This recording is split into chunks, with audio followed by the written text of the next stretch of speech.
If you're somebody who cares about Maryland racing, you might have got a little bit of whiplash last week. We knew this was coming. There was an announcement set for Wednesday. Governor Westmore, the Maryland Jockey Club, came out and announced that they were moving the date of the Preakness, that NBC had re-upped for 6 years. So you think all these great things, but then Monday, stealing a little bit of the spotlight, Churchill Downs Inc. and NYRA, the New York Racing Association, announced a new series, a Thoroughbred Championship series for 3-year-olds. Includes the Kentucky Derby, includes the Belmont Stakes, conspicuously absent the Preakness Stakes. What does all of this mean? Well, here to help us break this down momentarily is going to be TK Kuegler. TK is a board member of the Maryland Jockey Club, also president of the board of directors of the Maryland Million, which is going to be a part of the new TV deal with NBC. He's going to tell us all about this, and he's going to tell us why he thinks the future's really bright in Maryland. It's an interesting conversation. This is Midlantic Racing Today. My name's Frank Vespe. Please like and subscribe. Thanks for watching. Here's TK. Let's hear what he has to say. TK, thanks so much for joining me here on Midlantic Racing Today. Did you have whiplash last week? You guys come out with a big announcement Wednesday, but 2 days before that, Churchill and NYRA have a different big announcement. Your head's spinning a little bit. Yeah, last week was a big week, and a really, in my opinion, an extremely positive week. Why? Because if anything horse racing needs in general is people talking about the sport and talking about it in a wide sports world. And everybody was talking about horse racing last week. And so you could be positive, you could be negative, you could be anything you want. But if people are having conversations in the broader sports world about it, then you're doing something right. No, it's a fair point. I mean, just me, I did, TV at BAL, at Fox, at News Nation, radio, this and that. It was like, yes, people are trying to make sense of what happened last week. And, it's like it's the old saw, right? Any publicity is good publicity. That's right. Indictments, convictions, they're all good, It's kind of racing specialty when you think about it. Yeah, exactly. So. But let's talk about what you guys announced. The Maryland Jockey Club, Governor Moore announced on Wednesday. Let's see if we can pull that apart a little bit as a starting point. You guys announced that you're re-upping for 6 years with NBC, and you're moving the date of the Preakness. Let's talk about the NBC deal first. Give us, I know you guys are not able to go into the financial details, but give us the parameters of the deal generally. What does the deal mean? Yeah, so let's say what I can say. It is the by far largest media deal ever done for Maryland racing. I don't think anybody could argue about that. Who knows the details, and that's first of all a great win, right? Because what that says is that NBC and some other bidders, by the way, there were other people bidding on this. A lot of leading media channels and media outlets thought that this was a world-class event with the Preakness. And then if you extend it beyond that with Maryland racing as a whole, that this was a super valuable thing that people wanted to have on their airwaves. So full stop, that's a win.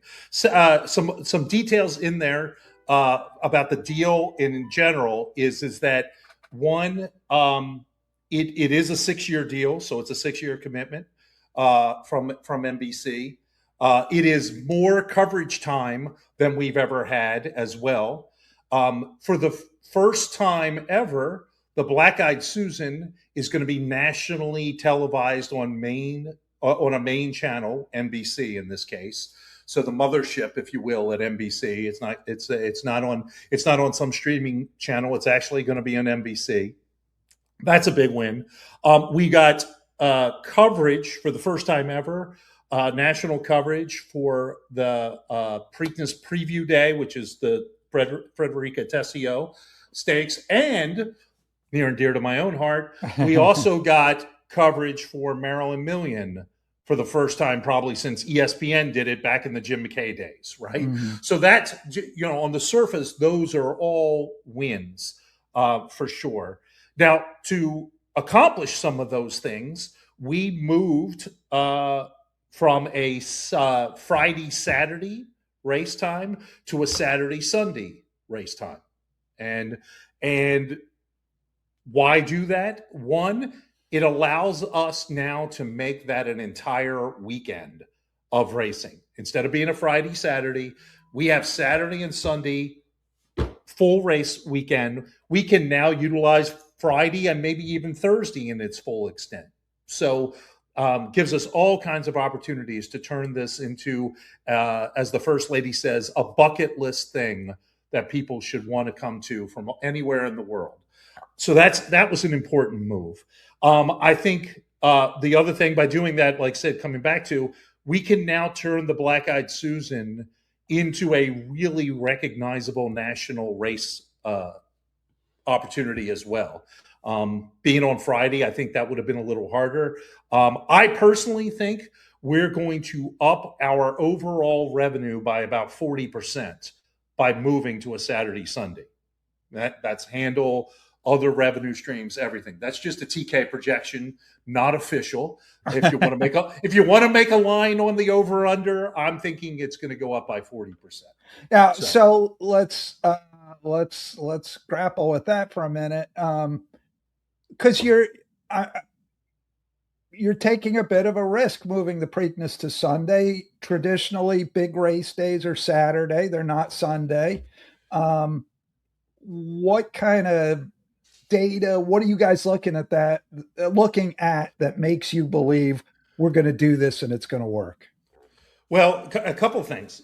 First of all, it should be pointed out that NBC actually enhanced their contract because it became a Saturday, Sunday. So think about that. So they were willing to, for lack of a better word, put their money where their mouth was and said, boy, if it goes to Saturday and Sunday, we'll actually bid higher than if you leave it on a Friday, Saturday. So that's the first thing. So obviously they ran their own independent numbers, right, to come with that conclusion. Second of all, we worked very closely with a group called the Sports Media Advisory Group. They represent the Breeders' Cup. They represent the NHL. They really do a lot of television contracts. And their own internal statistics showed an increase of viewership across the weekend by about 57% by moving to Saturday, Sunday. Okay. So the other thing to keep in mind is 4 of the 6 weekends of this contract will be Memorial weekend. So Memorial Day weekend. So that means Monday is kind of a holiday already for people as well. So you pick up that back day on 4 of the 6 weekends. Yeah, I'll buy that TV viewership should go up being Sunday, having a Sunday rather than a Friday. There's a reason the Super Bowl stays on a Sunday night. Yeah, why don't they make it Friday late afternoon like the Black? I think Friday late afternoon, or hey, let's think as if we're let's do it on a Tuesday, like we can pretend we're Parks or something. Let's move the Super Bowl to Tuesday afternoon. So I like anyhow, yeah. But you still have the question of you did 108 million more or less handle on Saturday for the Preakness last year for Preakness Day. Question, typically there's not as much wagering going on Sunday. There is some risk there. Of course there's risk. I mean, doing nothing is also a risk, is what I always tell people too. I mean, not making any change is also a risk in life, right? Sure. And so, and is it a risk? Once again, you think of major sporting events, the largest sports events in the world happen on Sundays. In the United States, our prime viewing for sports is Sunday afternoon NFL football, right? So it's not like people aren't going to pay attention on a Sunday afternoon. And I would argue, Frank, I mean, once again, until it happens, it's all just supposition. Sure. But I would argue that it's a chicken and an egg situation. Is it that racing doesn't get as much betting on a Sunday afternoon because it's a Sunday afternoon, or because all of the big races are on a Saturday? And Right. if we move to Sunday, is all of a sudden that's a big race and it actually does better? The supposition is that it will. All the people involved in this decision, their numbers dictate that it will. Now we just got to go do it. Let me ask you this, because I feel like racing writ large, but Maryland racing as well as part of it, like we're way past the moment of just saying, well, we can't change things because there's risk involved in changing things. We got to start changing stuff. We got to break some things. Some of those things won't work, but we got to start taking chances. 100%. I mean, and my own background is in the startup world. I've spent my whole life in the startup world, and the whole world in the startup world is you try things and some of it works and some of it doesn't, right? And you move fast, you make the best decisions you can. But I'll go back to something I said just a couple minutes ago. Making no change is also a decision, right? Mm-hmm. And we know what making no change looks like. We've seen it for 50 years as the numbers go like this, right? So you have to give it an attempt. The other thing I would say, coming back to this sort of media contract and what it means, historically, not sadly for the last handful of years, but historically, the Preakness and the Preakness weekend drove the economic engine for all year for Maryland racing. It covered the nut, so to speak, for the whole year. Mm-hmm. Well, it hasn't for the last handful of years, and we can make arguments about why that is, but we had to think about things differently to get the Preakness and the Preakness weekend back to the engine that drives the entire economic system for the sport in the state of Maryland. Well, that I think is a good point and an interesting point, because the Stronach Group was losing money the last several years on everything, day-to-day product. They were losing a ton. They were even losing money on the Preakness, which is stunning to me, but they were, by their own account, they were losing money on everything. And nevertheless, given we're in this quote unquote bet on ourselves model now, where if the MJC breaks even, we're all happy. If it loses money, the horsemen have to plug the gap. And if it makes money, we're, ecstatic. But it seems to me that the way to fiscal sustainability, stability, involves many things, but two in particular. The Preakness has to go back to being a profit center. Handle on the day-to-day product has to go up. I think those are both accurate. I would also say that there are other opportunities in the year to think about big days, right? I mean, sports in general, horse racing obviously is probably one of the telltale signs of it, but sports in general, the world wants events. They want big events. They want things that feel special. They want things that feel like an opportunity to do something unique. That's what fans are looking for. They're not looking for, boy, let's just grind this thing out, right? And so enhancing that revenue number comes from creating special moments. And I truly believe within this media contract period, the next 6 years, I think, and we get fully into the new location at Pimlico, the new Pimlico, and we've got a new venue. I think within this period, I think you're going to see the Preakness weekend. And once again, I want everybody to just keep thinking of it as a weekend and not a single day in a single race, but in an actual event weekend. I think you're going to see that be the economic engine that is the profit center for many multiples from where it is today. Not just a couple, many multiples from where it is. And I think there are opportunities. I candidly think that there's an opportunity to have the Maryland Million be a fall engine of an interesting week of of events and drive revenue there as well. So anyway, I couldn't agree with you more that the Preakness weekend has to be an economic engine, and the overall betting product, gambling product on a day-to-day has to get better. Both of those things are true. So so you feel like this deal and these other changes, and we need to talk about the date in a minute, but you feel like these take a big step towards moving the Preakness back to where it needs to get to? Is that true? 100%. I am, I am, for lack of a better term, betting a whole lot that that's going to happen. I mean, I am I feel extremely confident that within the next 3 years, that the Preakness will be back to being an economic engine that drives all of the year for Maryland racing.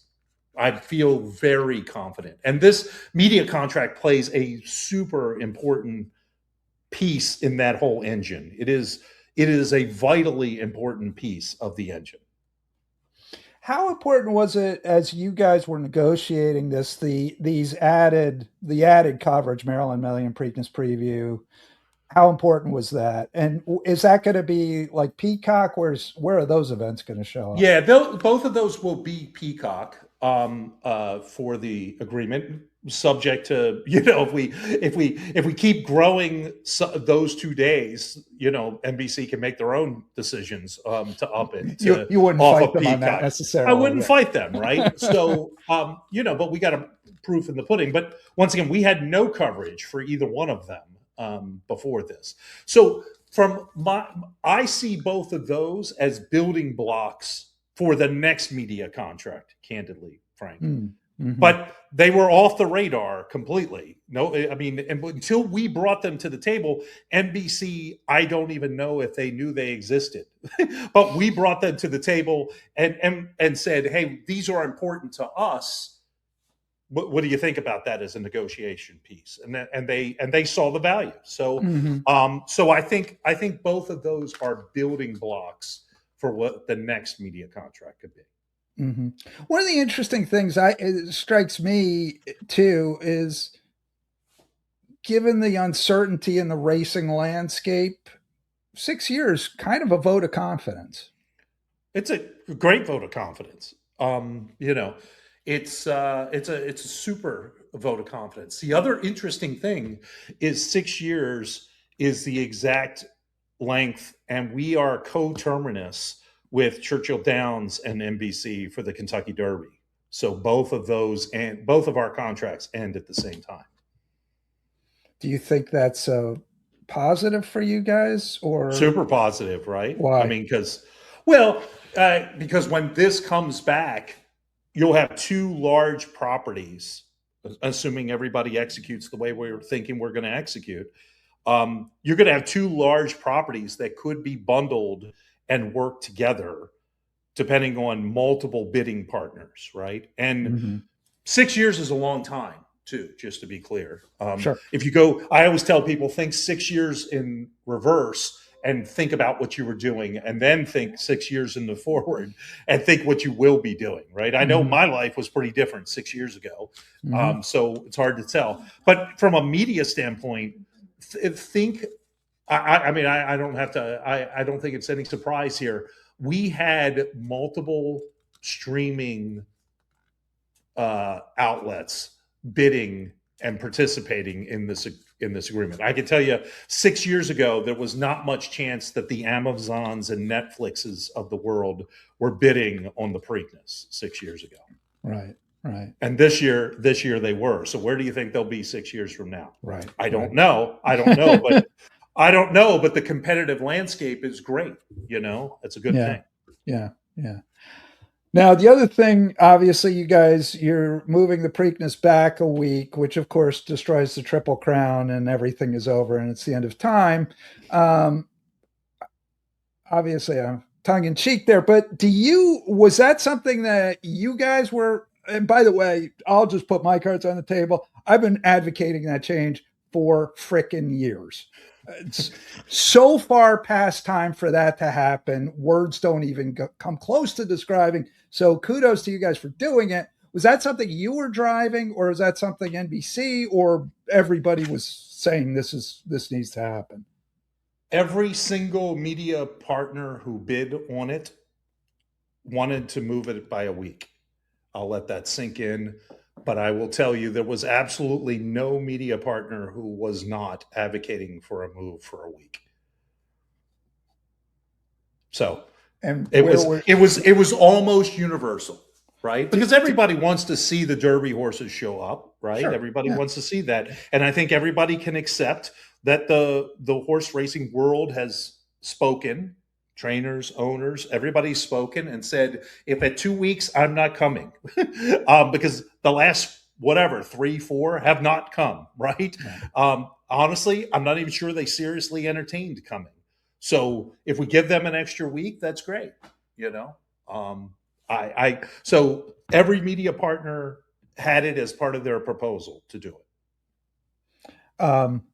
What about your board? Were you guys starting from the premise that this is something we need to do? I don't know if we went into it with a strong decision right away. I mean, because if a media partner had come in and said, we're going to pay you 10x what we were going to pay you, but you can't move it. All right, it's got to stay there. Let's be real. You know, dollars drive these things, right? Sure. And so you're not going to leave 10x the money. Now, no one did that. They did the opposite, right? So from that perspective, you know, it's a different thing. So. What kind of? I mean, I assume you've seen all the championship series announcement has taken a lot of the sort of heat off the date change, but there's been plenty of people lamenting the date change. Are you guys? I assume you're hearing that. What's your response to it? You know, I've got. You know, I mean, there's always going to be people that don't want to move it, right? And you know, history is history, right? But there was a time when the Preakness was run in New York.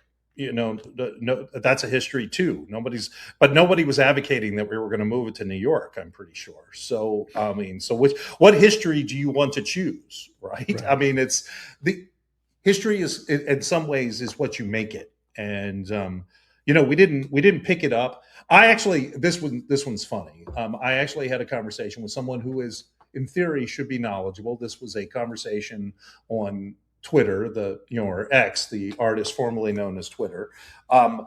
They actually advocated that we should have moved it before the Derby and made it a prep. And I was like, yeah, I'm sorry. I appreciate you having an opinion, but that isn't a good one. No matter how stupid your opinion is. Yeah, I appreciate that you have an opinion, but that can't. So I guess my point is that everyone has an opinion on it. I think almost everyone universally understood that the 2 weeks was not working, right? I don't think and coming back to what we said, you can continue to do the same thing over and over again when it's not working. That's also a decision, but it's usually called insanity, right? And so we had to, I think that the cards are, we obviously had to make a move. We had to move it a week. We have to at least, if the Triple Crown is going to exist in any form, you have to at least give it a chance to get the Derby horse there. And another week, and now it's 22 days, just to be clear. It's even more than a week. We moved it 8 days. So in theory, we're giving trainers a chance, is what I would say. Mm-hmm, mm-hmm. Well, I think one of the interesting things, you know, now with Belmont coming back to Belmont, going back to 1.5 miles, it becomes a much more interesting question, because 3 weeks, I think a lot of horsemen can say it's a little short, but it's a little more manageable than 2 weeks. On the other hand, the Belmont, for a lot of horses, going to be a little too far. Ideal timing, a little too far. So then you're sort of going, well, there's sort of two good but not perfect races out there. That becomes a different calculus than, hey, I'll wait 5 weeks and I'll run a distance I already know I can run. Yeah, I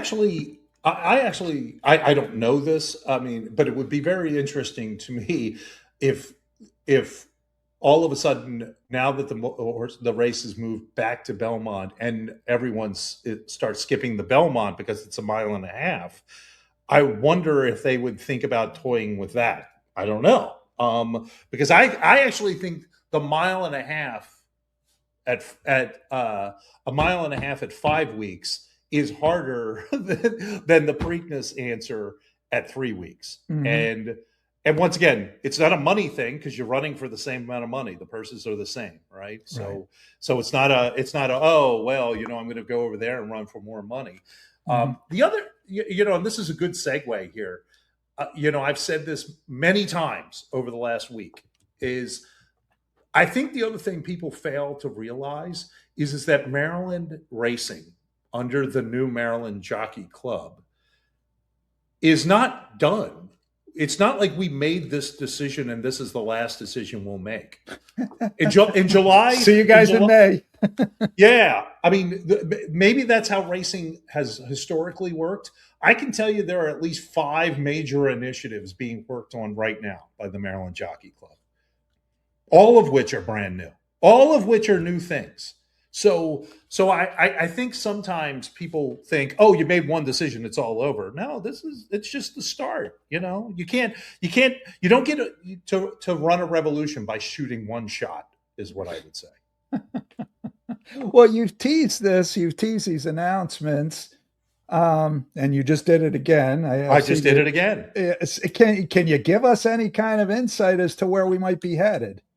I think there are a bunch of different things. I mean, just areas that are being talked about. You mentioned making the betting product better, right? The gambling product better. And I as a gambler, I will tell you, I think the Maryland product needs to be better. I think there has to be a serious talk about takeout, and that. I think. Thank you. And I'm speaking as a guy on the board of the Maryland Jockey Club, so I'm here to tell you I'm advocating that we do a serious talk about that, and that is happening. That talk is happening. I think there has to be a serious discussion about the product offering as well. Does the jackpot pick 6 that exists today, is that interesting? No. In my opinion, it's not an interesting betting product. Nope. So I think that's been talked about and discussed as changes, right? What about? I'm sorry. Yeah. So I think switching from there, I think you're going to see us hiring the Oakview Group to quarterback and run who our corporate sponsors are. I think it's going to open up a world of opportunity. I think a world of interesting changes coming there.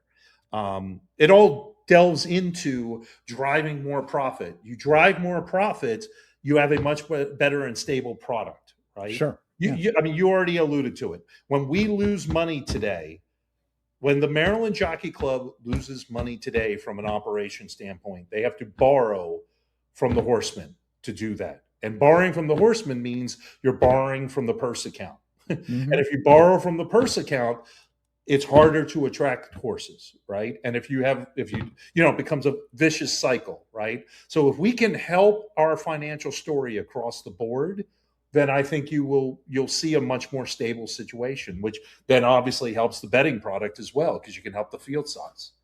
Nothing helps the betting product more than changing the field size. If we add on average 1.4 more horses than we have right now running on a given day, our handle goes up something like 18% just from that.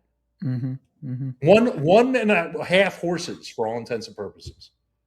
Which is a big number, though, given field size is 7 and population and all of that, right?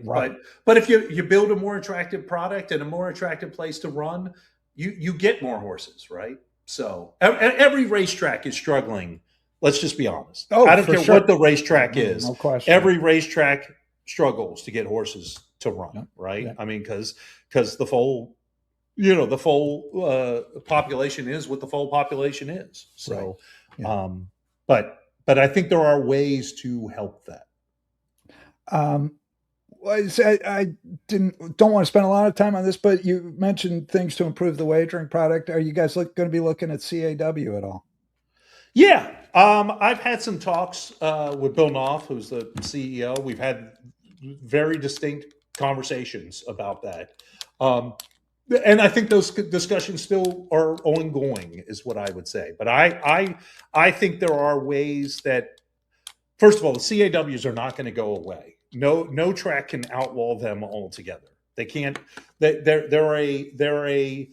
First of all, a lot of people could be a CAW if you wanted to, right? If you wanted to, you could probably build your own. If you had the right knowledge, you could build a business around that. So fixing and curbing unfair advantages for any gambler, CAW or not, I think is a key aspect, and I think those discussions are ongoing. Because I can tell you, just as a bettor, like there's nothing more disheartening than thinking you got 6-1 on your horse and he pays, $8 when he wins, and you're like, I'm smart enough to get this horse, and I still feel like I got screwed. So yeah, just the only thing I would say to that, Frank, and I don't disagree with you as a bettor, but understand also that the CAWs are wrong 45% of the time too. So they also make the number go the other way. Sure. So 45% of the time. Yeah, but when that happens, it's only because of my intelligence. Yeah, that's you. The other way, I got screwed. They're only screwing Frank. I know. Exactly. I know. Well, it's every gambler's lament. Trust me. Yeah, absolutely correct. I feel it.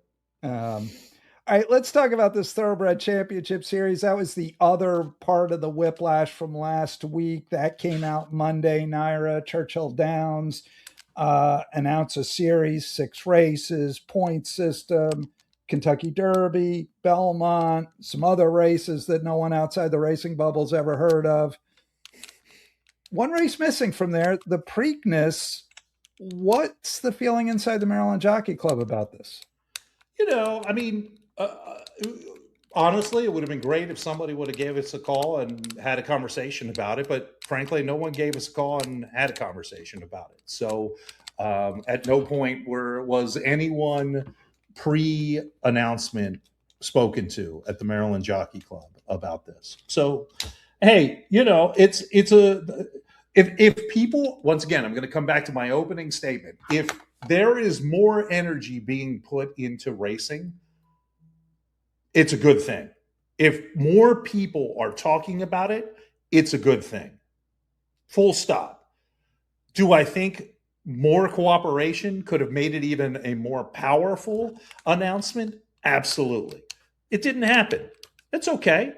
Everybody keeps moving forward. And I think these things, nothing is ever permanent here, right? There are always opportunities for change. Mm-hmm. So for me, I try to take all of this as a very positive thing. I can tell you no one that I know of in Maryland, and it is specifically tied to Maryland racing, takes anything except positive about what's going to happen for the Preakness out of all of this. So I haven't run into anybody that thinks that it's not positive for the Preakness. So, well, let me ask you that, because there are plenty of headlines and, angst saying, wow, this is it. This is the end of the Triple Crown. This is going to kill the Preakness because Derby and the Belmont are part of the series. The Preakness isn't. Why is it not going to kill the Preakness? Well, first of all, we're not done doing things. Remember, I'll just give you that tease. We're not done doing things. So things to come. Things to come. So that's the first part. The second part is the Triple Crown is the Triple Crown. I mean, it's nobody is going to say, boy, oh boy, I won the Matt Win. And right, and that storied race. And I'm not degrading the Matt Win, but if somebody says I can either chase that or not chase that, I think it speaks for itself, right? And so to me, I don't think it changes the Triple Crown in any way. The Triple Crown is still the Triple Crown. No different than when during the COVID years we had to move the dates around for obvious reasons, right? Right. Nobody looks and says, "Boy, if there would have been a Triple Crown that year, it was awful," right? No, it still would have been amazing, right? So, honestly, I don't think it changes anything. But that's kind of my opinion. Time will tell, and like I said, and it's not the last thing we're doing with Maryland Racing. Mm-hmm, mm-hmm. Do you feel like, do you need to take steps to defend the Preakness in the I don't face think of the this? Preakness needs defending, but I think racing in general needs more positive energy. Mm-hmm, mm-hmm. And so if there are creative things that can be done for positive energy, then we're going to explore those. And Frank, as we talked about, some of those aren't going to work, and that's okay. Right. They're just, but doing nothing also, we know what that looks like. It looks like handle down 57% in the last 20 years. That's exactly what it looks like. That's what it looks like, right? Yeah, right. Do you have any idea how this championship series came about? And any idea on why you said nobody from the Maryland Jockey Club was contacted? Why? I'm just a little mystified as to why you'd start a series with 2 legs of the Triple Crown, but not the third, when the Triple Crown is the only thing that gets outside the racing bubble. Any thoughts or insight? I don't. I really don't. I mean, you would have to ask Naira and Churchill Downs on that one. I think it's interesting. I will say that. I will say it's very interesting that one, no one spoke to us in any form and at all. I'm also not really sure they talked to their media partners very much before they announced it either. So, such an interesting point you make there, because I got the release from NBC that they had re-upped the Preakness. I didn't see any release from NBC or Fox, frankly, about this series. Yeah, I didn't either. You can make what you want out of that. Yes, you can. All right. So, all right, give me a timeline, then I'll let you go. You've been teasing all these announcements, new things happening. Give me a timeline. When should we look for the next big blow from the Maryland Jockey Club? I think I think you'll see something when racing comes back to Maryland after the summer break. I think you'll hear that first announcement. I think you're going to hear a nice announcement around Maryland Million too, that's cooking up. So something in September and something in October, I think will both happen. I think you'll also probably see quite a few announcements starting in the fall, especially around corporate sponsors for the new Pimlico. I think all of those discussions are deep in the works. And I think it's going to be new names too, which I think is exciting, right? I mean, I think bringing new names to the table is always a good thing. On the new Pimlico, I lied. I'm going to let you go in another minute, but on the new Pimlico, it's grandstand not going to be open for Preakness next year. We're going to have the Preakness there regardless. When is the grandstand? When are people going to be able to actually walk into a place they will call Pimlico and say, "Whoa, this is nice. They did a really nice job on this thing"? I think we're talking late fall is the discussion. Late fall, early, but by 2028, it's for sure done for the Preakness. But you're right. The Preakness in 2027 will 100% be run at the new Pimlico. It's going to be a thing without a grandstand. Hey, man, curious to see. In the modern world, the temporary grandstands and temporary structures often are as good as the permanent ones. So it's not necessarily a terrible thing. Well, as you say, time will tell. Yes, sir. I'll be interested to see. But TK Kuegler, thanks so much for walking us through all this kind of whiplashy week we just had in Maryland racing and why you see the future as bright, regardless of what other people are doing. Amen. Thanks, I appreciate it. Thanks a lot. Thanks so much to TK Kuegler. And of course, as always, thanks to you for listening watching, and we hope liking and subscribing. This has been Midlantic Racing Today. My name's Frank Vespe. We're going to be back with 2 more episodes this week from Charlestown, from Delaware Park. Lots going on in the racing landscape. You can go to TheRacingBiz.com for the archives. And again, you can like and subscribe anywhere you get your podcasts. Thanks so much. We'll catch you next time.